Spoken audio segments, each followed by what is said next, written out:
México debuta en la Copa del Mundo. Millones de fanáticos vibraron con un encuentro lleno de emociones. Empieza la semana más ocupada del año. Millones empiezan a viajar por el Día de Acción de Gracias. La inflación no espanta a los viajeros. Además, le presentamos al héroe latino en la masacre de Colorado Springs. Evitó que la tragedia fuera mucho mayor. Y se despide el doctor Anthony Fauci. La figura clave durante la pandemia deja sus últimas recomendaciones. Así iniciamos su noticiero, Estrella TV.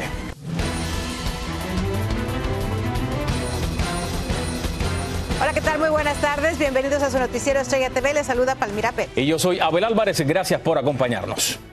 Vamos a iniciar con la emoción de millones de seguidores de la Copa del Mundo en Qatar. Hoy debutó México contra Polonia. En la capital mexicana, los fanáticos que no pudieron viajar vibraron al máximo con el partido que terminó en empate. Vamos con Víctor Blázquez con las reacciones.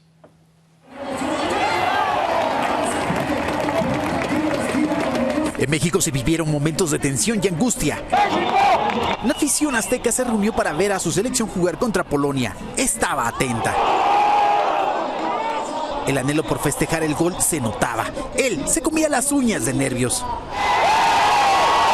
Y la marcación de un penal a favor de Polonia revivió recuerdos de otras derrotas, cuando fue detenido por Guillermo Ochoa, causando la misma euforia que un gol a favor, acabando con esos miedos. Así pasaron casi 100 minutos de partido. Con Memo Ochoa realmente nos vamos al éxito. Llegamos hasta finales, Triste, pero pues tampoco perdimos, así que hay esperanzas. Hay que ver cómo se recuplan para el siguiente partido. Creo que les faltó un poquito de contundencia y es todo, hay que mejorar. Del otro lado, los polacos. También se fueron tristes por el empate a 0, pero emocionados de convivir con los hinchas mexicanos. Muy triste, muy triste. ¿Por qué?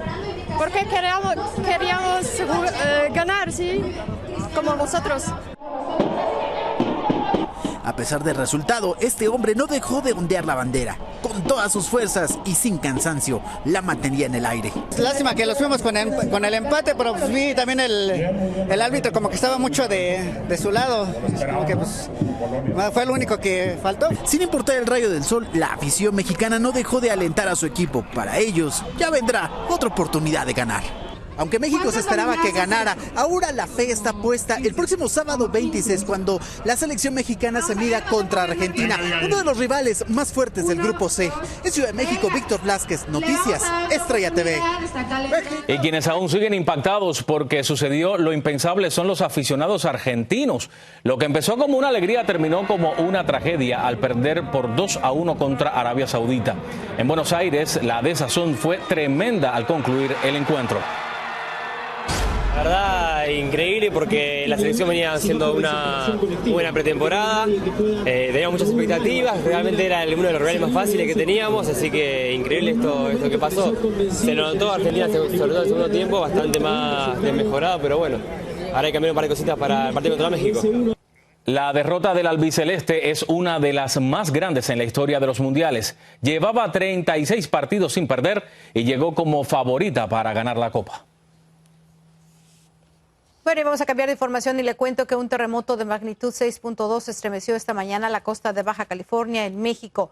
El epicentro del movimiento telúrico se ubicó en el mar a unos 37 kilómetros al oeste de la municipalidad de Vicente Guerrero y se sintió hasta San Diego, en el sur de California, según información del Sistema Meteorológico Nacional. Y hasta el momento no se han reportado daños ni tampoco víctimas.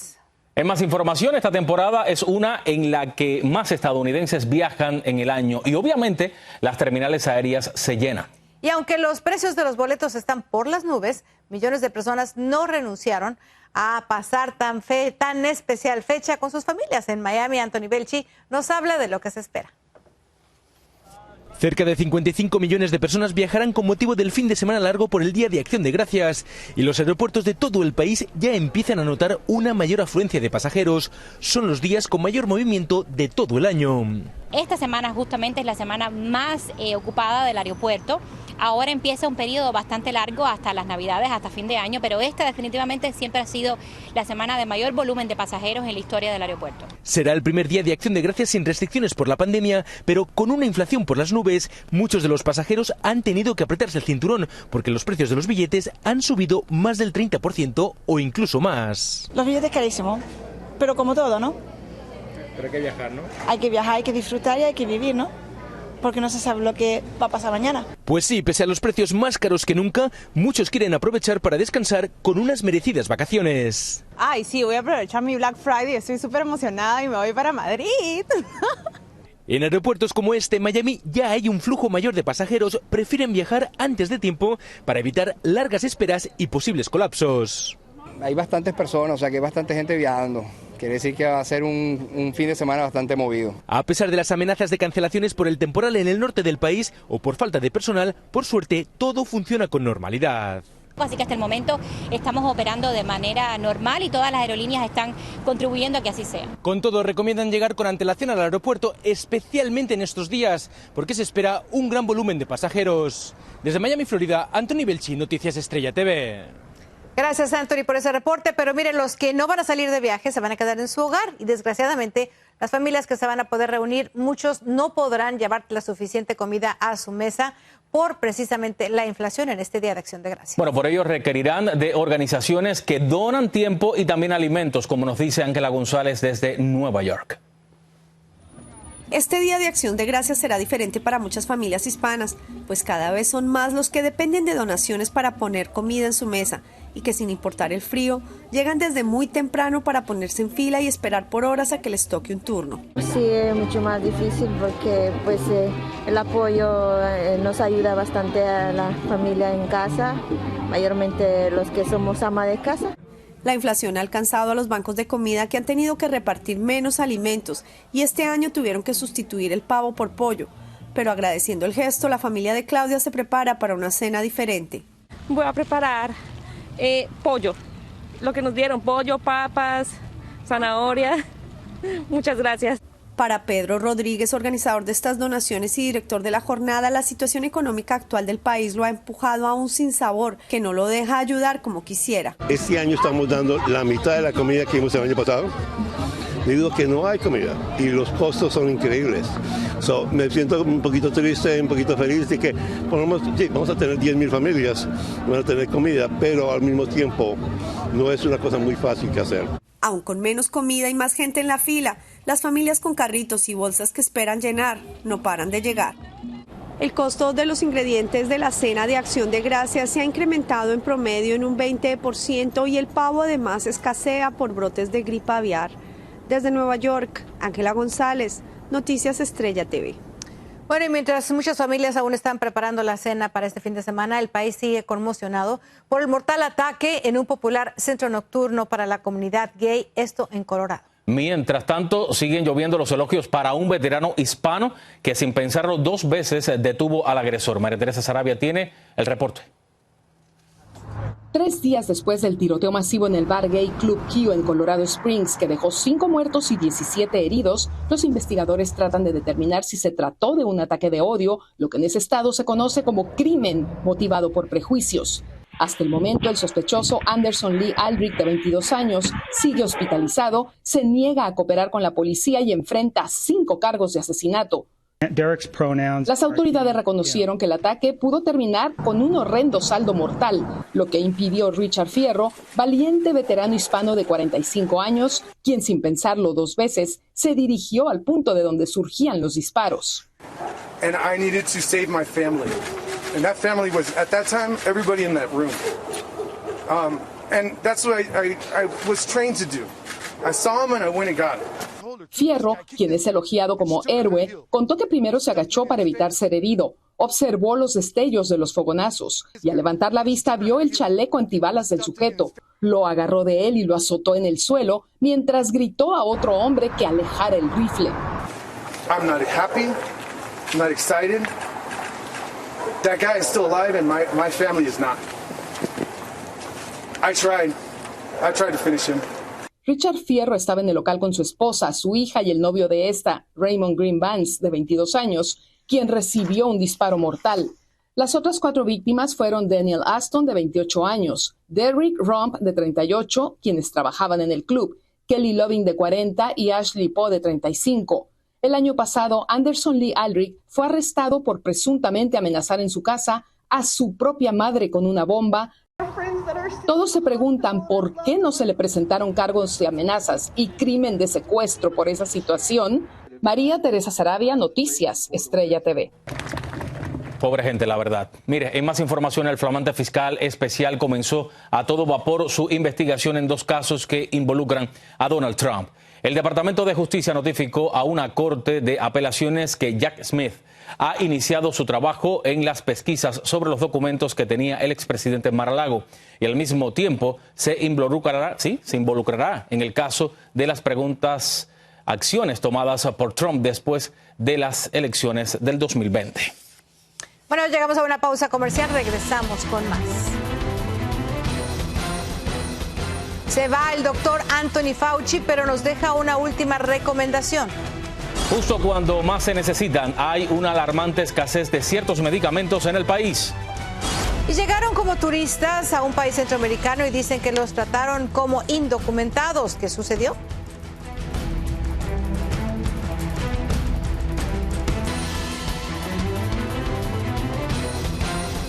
Gracias por continuar con nosotros.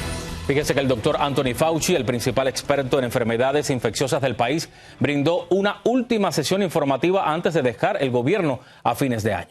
Pero antes de retirarse envió un mensaje a todos los estadounidenses para que se cuiden durante esta época festiva, como nos dice Wendy Castillo.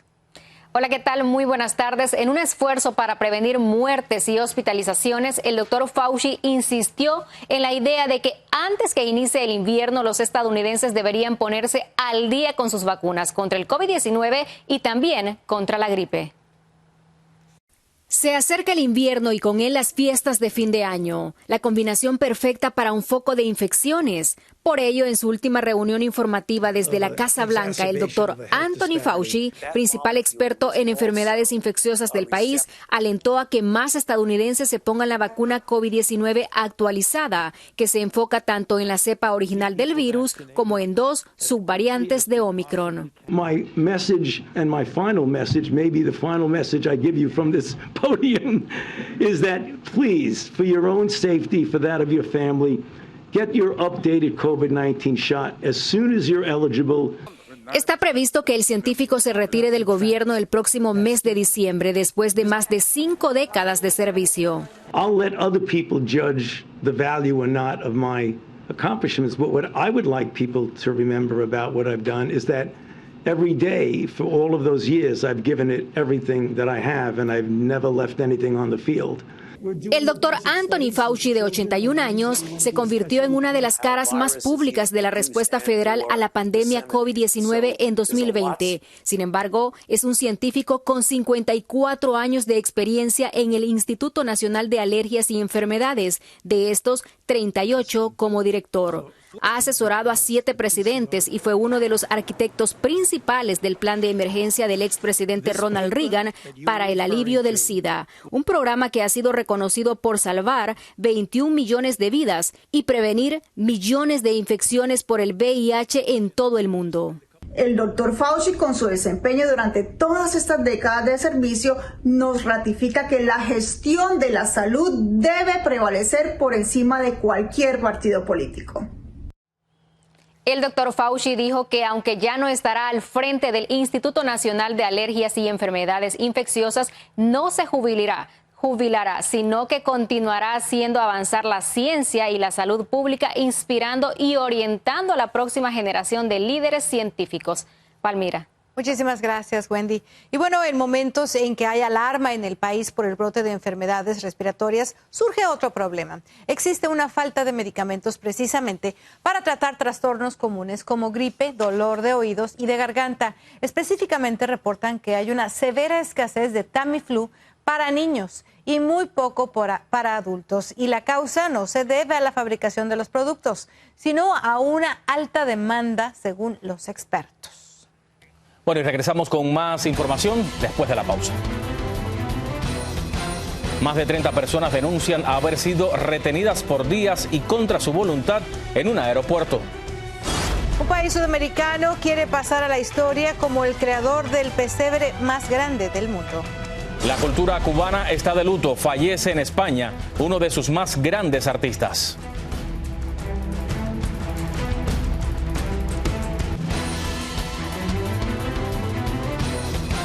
Gracias por seguir con nosotros aquí en el Noticiero Estrella TV. Mire, decenas de migrantes dominicanos vivieron una pesadilla cuando llegaron vía aérea a Guatemala. El grupo denunció haber sido maltratado por autoridades de ese país y que fueron retenidos contra su voluntad. José Flores tiene la polémica. 37 migrantes dominicanos fueron detenidos y retenidos durante casi 3 días adentro del Aeropuerto Internacional Aurora, por lo que los indocumentados aseguraron recibir un maltrato de las autoridades migratorias locales, quienes los mantuvieron en condiciones insalubres y durmiendo en el suelo en una sala de la terminal aérea. Estamos viviendo una situación bastante incómoda. No estamos ilegal ninguno, estamos bien. Tenemos 3 días aquí sin comer. Eso es prácticamente un secuestro porque ellos no han hecho nada. Los dominicanos fueron retenidos desde el domingo por la noche porque supuestamente no cumplieron con los requisitos migratorios, pero los indocumentados expusieron su caso por medio de varios videos en las redes sociales en los que dejaron de manifiesto los vejámenes que supuestamente sufrieron al momento de llegar a Guatemala. La comida de 3 días porque nos estamos quejando que mandan ayer. Mira que lo que da, mira. Se habló con migración y ellos dicen que no tienen nada que hacer. La aerolínea no nos quiso devolver a nuestro país, pero nos tienen aquí y que hasta el próximo domingo. Y no quieren pedir asilo, son inmediatamente expulsados por la frontera inmediata por donde fueron interceptados. Cientos de migrantes de la región siguen realizando enormes esfuerzos para poder ingresar a Guatemala y continuar con su camino rumbo a Estados Unidos, pero muchos de ellos no han podido ingresar al país, ya que las autoridades guatemaltecas han redoblado la seguridad y no les han permitido el paso. Luego de no ser admitidos en Guatemala, los dominicanos recibieron ayuda de su embajada y retornaron a su país en un vuelo privado. En Guatemala, José Flores, Noticias Estrella TV. Bueno, de Guatemala nos vamos a ir a Colombia, cosas más agradables, porque ahí decenas de personas trabajan a marchas forzadas en un espectacular y gigantesco nacimiento. Pero la meta es terminarlo antes de diciembre porque se quiere lograr un hito histórico. Carolina Gómez está en Bogotá y nos cuenta qué es lo que se pretende.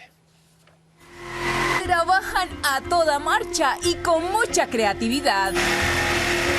Así es el contrarreloj de arquitectos y artistas que esperan terminar la representación a escala de 2.690 pies cuadrados del nacimiento de Jesús en Venecia, Antioquia. El pesebre costumbrista más grande de Latinoamérica.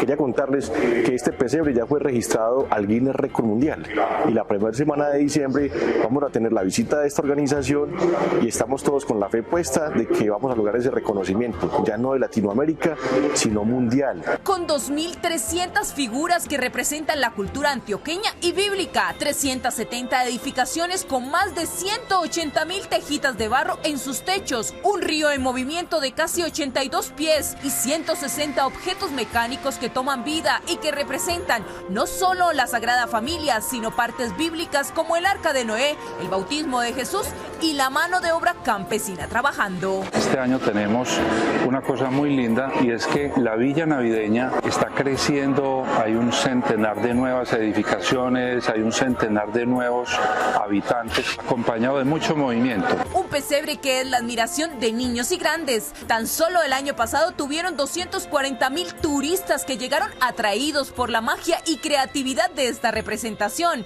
que este año espera superar con creces el número de visitantes. Tenemos suficiente capacidad hotelera, cerca de 800 camas. Tenemos también una variedad gastronómica importante, 24 restaurantes. Tenemos senderos ecológicos, tenemos nuestra historia cafetera. Este pesebre tiene una particularidad y es que cada año va creciendo, no solamente en el número de personajes y en su tamaño, sino en sus construcciones. Por ejemplo, el Arca de Noé el próximo año estará completamente terminada, con diluvio incluido y todo. En Bogotá, Colombia, Carolina Gómez para Noticias Estrella TV. Muchísimas gracias, Carolina. Con diluvio y todo va a estar acabado. Eso es lo más atractivo y sobre todas las cosas, el trabajo que lleva esto y sobre todo que la gente lo pueda disfrutar. Estamos hablando de, bueno, ya en metros son casi 700, más de 700 metros. Eso trae dinero, trae turismo a la región y obviamente también va a dejar un hito cultural, un hito histórico para esa nación y que los niños vayan descubriendo, ¿no? Porque un nacimiento que pone uno en su casa nunca trae el Arca de Noé. Muchas gracias. De verdad. Regresamos después de la pausa con más. Así aprendemos. Fallece el artista cubano de fama internacional, perdió la batalla contra el cáncer.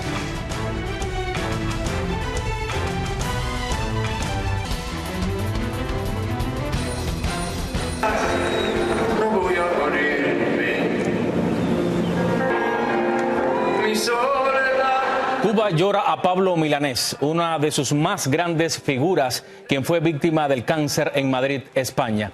El artista que inmortalizó canciones como Yolanda y Yo no te pido tenía 79 años de edad.